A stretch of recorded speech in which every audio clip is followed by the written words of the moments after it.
أهلا وسهلا بكم أعزائنا المشاهدين في قناتكم عنكبوت للمعلومات.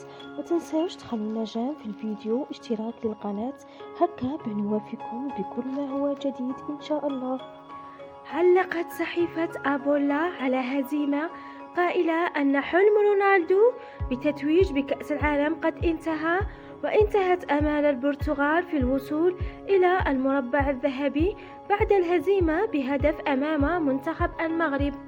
وقال كذلك المعلق الجزائري حفيظ دراجي في منشور له قائلا: المنتخب المغربي في نصف نهائي كأس العالم على الطريقة الإيطالية بعد أن سجل 5 أهداف وتلقى هدفا واحدا في 5 مباريات.